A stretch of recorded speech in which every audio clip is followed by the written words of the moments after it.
சோலை சாய் சமையல் இன்றைய வீடியோவில் அதிக சத்துக்கள் நிறைந்த ப்ராக்கோலி சூப்பு தான் செய்ய போகிறோம். இதில் ஏகப்பட்ட சத்துக்கள் இருக்குது. வீடியோக்குள்ளே போகிறதுக்கு முன்னாடி நம்ம சேனல் இதுவரையும் சப்ஸ்கிரைப் பண்ணலைன்னா பண்ணிக்கோங்க. பக்கத்தில் இருக்க பெல் பட்டனை கிளிக் பண்ணி வச்சுக்கோங்க. அப்போதான் நம்மளோட எல்லா வீடியோ நோட்டிஃபிகேஷனில் வரும். வாங்க வீடியோக்குள்ளே போய் எப்படி செய்கிறதுன்னு பார்க்கலாம். இந்த பாத்திரத்தில் 1 ஸ்பூன் நல்லெண்ணெய் ஊற்றிக்கலாம். வெங்காயம் வதங்குறதுக்கு தான் போதும். 1/2 ஸ்பூன் ஜீரகம் போட்டுக்கலாம். 1/2 ஸ்பூன் சோம்பு போட்டுக்கலாம். இதில் கருவேப்பிலையும் போட்டுக்கலாம்.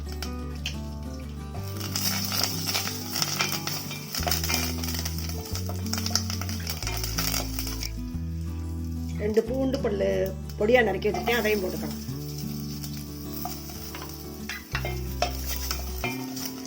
பெரிய வெங்காயம் சிறிய சைஸ்ல நறுக்கி வச்சிருக்கிறேன் பொடியா, அதையும் போட்டுக்கலாம்.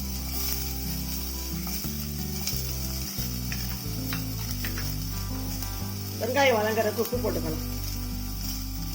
கொஞ்சமாக எண்ணெய் ஊற்றிருக்கோம், அதனால வெங்காயம் வதங்குறதுக்கு உப்பு போட்டிங்கன்னா நல்லா வதங்கிரும். இதில் ஒரு தக்காளி பொடியாக அரிஞ்சு வச்சிருக்கிறேன், அதையும் போட்டுக்கலாம்.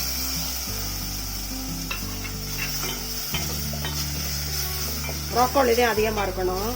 தக்காளி வெங்காயம்லாம் கம்மியாக போட்டால் போதும். நம்ம டேஸ்ட்டுக்காகத்தான் போடுறோம். அப்போதான் அதில் உள்ள சத்துக்கள் நிறைய கிடைக்கும். வதங்கட்டும். வெங்காயம் தக்காளி நல்லா வதங்கிருச்சு.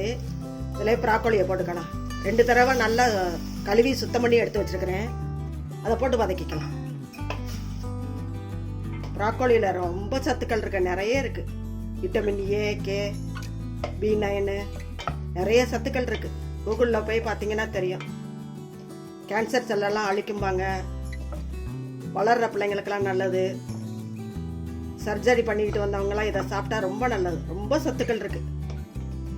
கிடைக்கும் போது சாப்பிட்டுக்கணும். இதெல்லாம் வெள்ளத்தையும் கொஞ்சம் அதிகமாக இருக்கும் எப்பவுமே. இதுல 4 கிளாஸ் தண்ணி ஊற்றிக்கலாம். ரொம்ப நேரம் கொதிக்க வேண்டாம், 10 நிமிஷம் கொதிச்சா போதும்.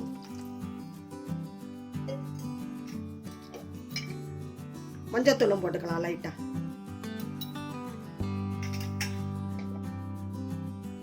கொதிச்ச உடனே ஒரு 10 நிமிஷம் கொதிக்கணும். நல்லா கொதி வந்த உடனே நல்லா கொதிக்க ஆரம்பிக்குது.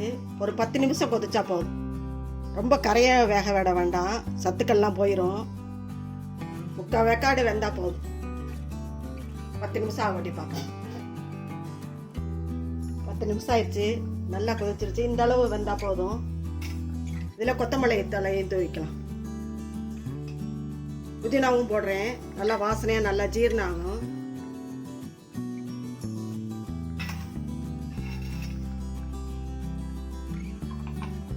அரை ஸ்பூன் மிளகுத்தூள் போட்டுக்கலாம்.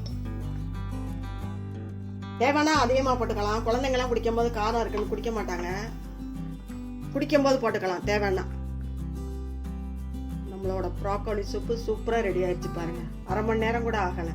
இதே மாதிரி நீங்கள் செஞ்சு பாருங்க. செஞ்சு பார்த்துட்டு எப்படி இருந்துச்சு உங்கள் கருத்துக்களை கமெண்ட்ஸில் சொல்லுங்க. இந்த வீடியோ பிடிச்சிருந்தா லைக் பண்ணுங்க, ஷேர் பண்ணுங்க. நம்ம சேனலுக்கு மறக்காம சப்ஸ்கிரைப் பண்ணுங்க. நன்றி, வணக்கம். அடுத்த வீடியோவில் பார்க்கலாம்.